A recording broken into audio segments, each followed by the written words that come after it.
Assalamualaikum warahmatullahi wabarakatuh. Perkenalkan saya Arsdian Jati, mahasiswa psikologi dengan NIM 430402201181.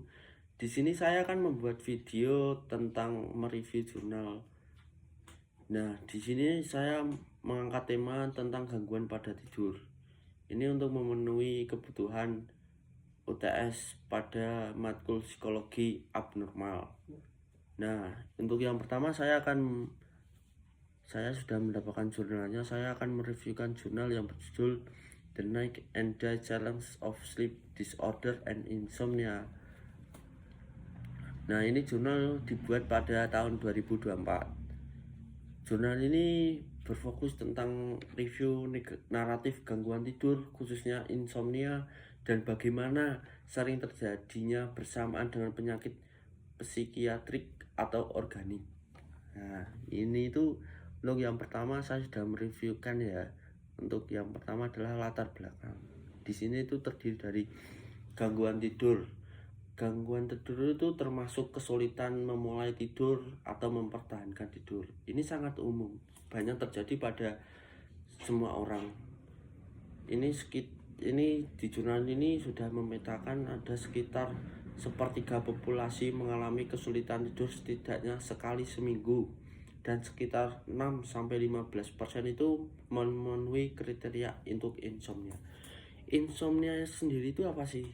Insomnia itu adalah suatu gangguan pada tidur, dimana kita ketika mau tidur, aduh kok nggak bisa tidur gitu, atau ketika tidur kita kurang nyenyak. Nah, itu juga termasuk insomnia. Nah, namun gangguan tidur sering kurang diperhatikan oleh tenaga kesehatan meskipun berdampak pada kualitas hidup dan kesehatan umum. Ya, itu saya juga paham juga sih, karena tenaga kesehatan itu kan mungkin berjaga 24 jam ya. Ketika ada orang kecelakaan atau orang sakit, itu kan sangat diperlukan tenaga kesehatan. Apalagi kita pernah mengalami pandemi yang sangat hebat, yaitu adalah pandemi virus corona. Insomnia ini bisa menjadi kondisi utama atau muncul sebagai komorbiditas dengan gangguan psikiatrik, misalnya depresi, kecemasan, atau penyakit organik, misalnya penyakit jantung, gangguan pernapasan. Nah, ini merujuk seperti ketika kita punya depresi atau kecemasan, itu juga bisa mempengaruhi untuk kita terjadinya insomnia itu sendiri. Dan juga penyakit jantung ini juga sangat berbahaya. Ini bisa merujuk pada gangguan pada pernafasan.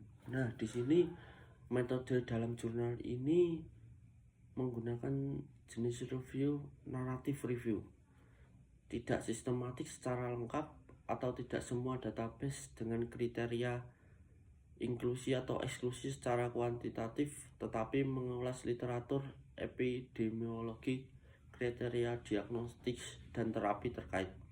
Nah, dalam jurnal ini fokus membahas tentang epidemiologi insomnia, kriteria diagnostik, hubungan dengan kondisi lain, dan terapi yang direkomendasikan.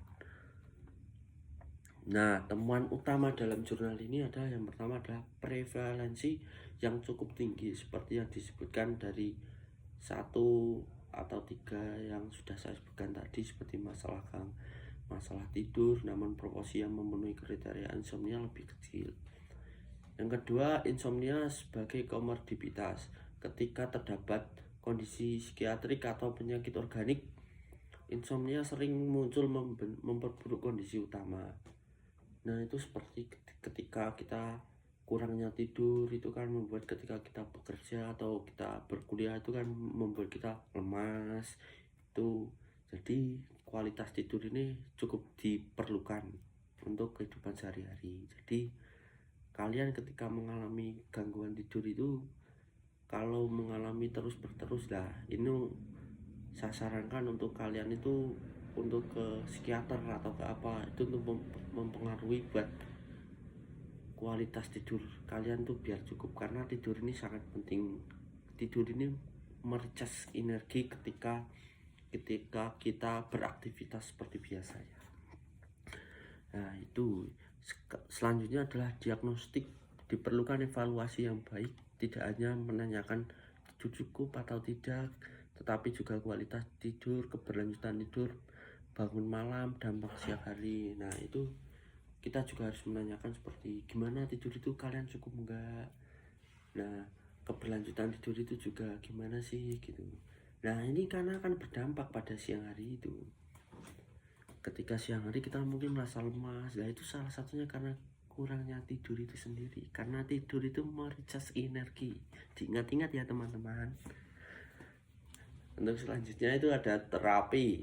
Terapi ini review menyimpulkan bahwa pengelolaan insomnia memerlukan pendekatan holistik, kombinasi terapi perilaku kognitif untuk insomnia CBT. 1. Perubahan gaya hidup serta mempertimbangkan kondisi medik atau psikiatri yang mendasari. Nah, itu merujuk pada ketika kita kurang tidur. Nah, gimana kombinasi terapi yang diperlukan untuk kita memperbaiki tidur itu sendiri ya. Nah itu selanjutnya saya akan menyebutkan kelebihan dan keterbatasan dari jurnal yang saya review ini. Kelebihannya adalah memberikan gambaran luas mengenai insomnia dalam konteks klinis dan komorbiditas. Yang kedua, mengingatkan bahwa gangguan tidur bukan hanya kurangnya jam, tapi sering bagian dari gambaran klinis yang lebih besar. Itu seperti gini. Kita mungkin tidur 8 jam, tapi kalau kita kualitas tidur itu jelek, ya sama saja kita tidur. Nah, yang terpenting dari tidur itu apa sih? Ya kualitas tidur itu sendiri.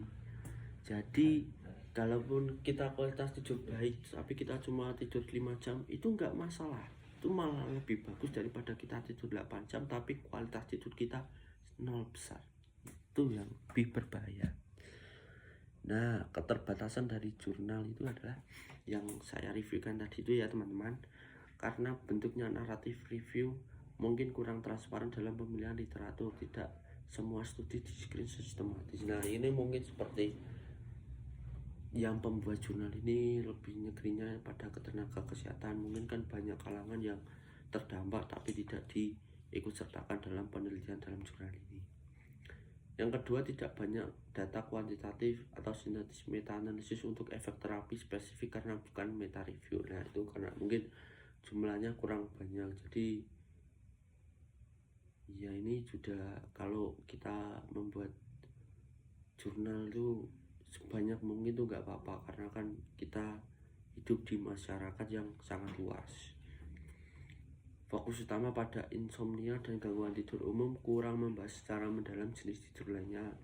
Misalnya sleep apnea, parasomnia. Dalam artikel ini meskipun Harvard dan Jerome disebutkan.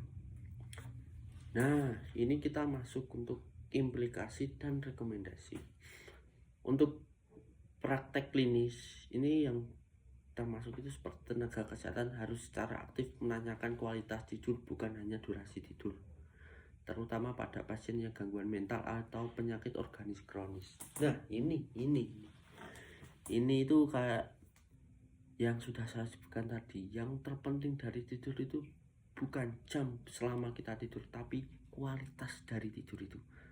Kalau kualitas kita bagus, kita tidur cuma 5 jam, itu sudah memenuhi untuk energi kita. Tapi kalau kita tidur 10 jam tapi kualitas tidur kita jelek, itu sama saja kita akan tetap merasa lemas, kurangnya itu. Nah, untuk tenaga kesehatan ini lebih aware gitu kepada para pasiennya. Ini yang direkomendasikan.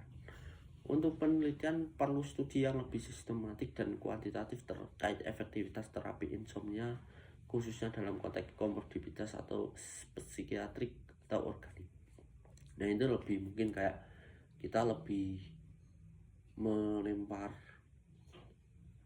kuesioner itu lebih banyak, mungkin ke 500 atau 1000 orang, itu kan bahkan berdampak besar. Nah untuk kebijakan kesehatan ini rekomendasinya adalah kesadaran publik dan profesional perlu disingkatkan bahwa gangguan tidur adalah masalah kesehatan penting, bukan sekedar kurang tidur. Nah ini gangguan tidur ini sangat berbahaya aslinya teman-teman. Mungkin teman-teman kurang aware. Ini jadi kalian tuh harus lebih paham, dan gangguan tidur ini harus lebih dilihat lagi gitu. Jadi ya kualitas itu yang paling utama, bukan berapa lama.